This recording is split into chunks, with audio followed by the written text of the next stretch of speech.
Standing here at the center of our nation's power, I can think only of everyone who's been made to feel powerless by their abusers, by a system that failed to protect them. Parents whose children have been murdered by an abusive partner, women who suffered domestic violence yet are not believed, children who've suffered life-altering trauma and post-traumatic stress at the hands of people closest to them. Anyone who's been in those situations will tell you just how far they feel from the power concentrated here in this building.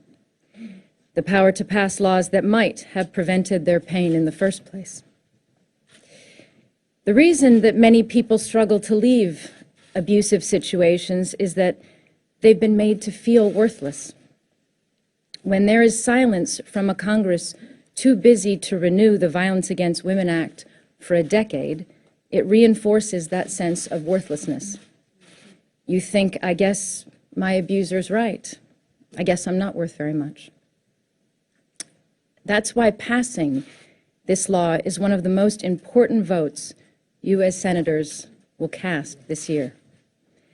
The ugly truth is that violence in homes is normalized in our country.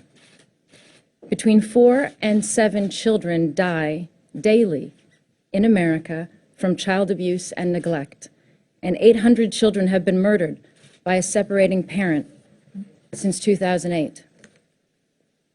The idea of sovereignty of a family home is being used to abuse the members within it. But victims of abuse in this country who deserve consideration and respect and attention of Congress as much, if not more, than any other crisis we face. As survivors of abuse know all too well, victims of our failed systems are not allowed to be angry. You're supposed to be calm and patient and ask nicely. But you try staying calm when it's as if someone is holding your head underwater and you're drowning. Try to stay calm when you're witnessing someone you love being harmed.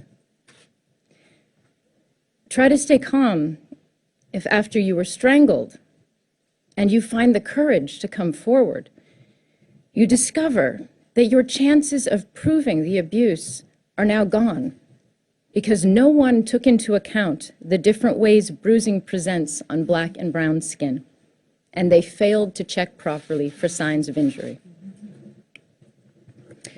I am in awe of the parents who, after the murder of their children, have fought to change the law to protect the next child. Parents like Anna Estevez, mother of Piki, Kathy Sherlock, mother of Caden. Even though that means reliving every day the horror and pain and loss, and remembering how they begged for help to protect their child and were belittled and ignored. There are people in this room who have suffered abuse and been denied justice, but have worked for years to ensure that this VAWA reauthorization achieves certain basic protections that no survivor should have to ask for, like Caden's Law, or funding for non-racially biased forensic evidence collection, or the jurisdiction to prosecute non-Indian perpetrators of sexual assault, child abuse, and sex trafficking on tribal land.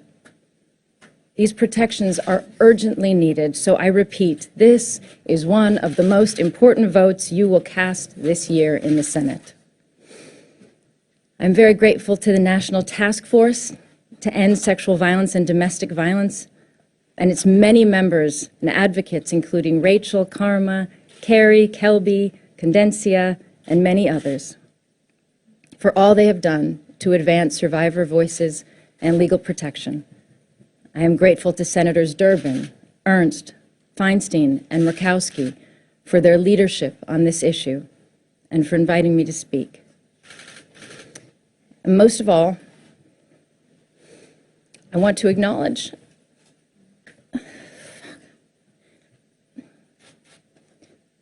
the children who are terrified and suffering at this moment, and the many people for whom this legislation comes too late.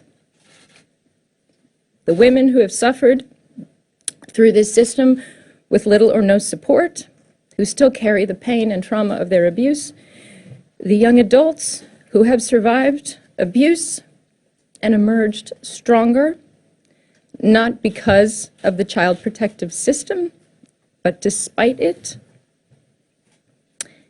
and the women and children who have died, who could have been saved. Thank you.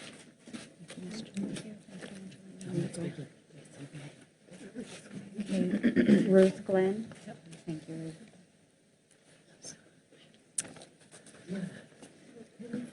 Ruth. Good afternoon.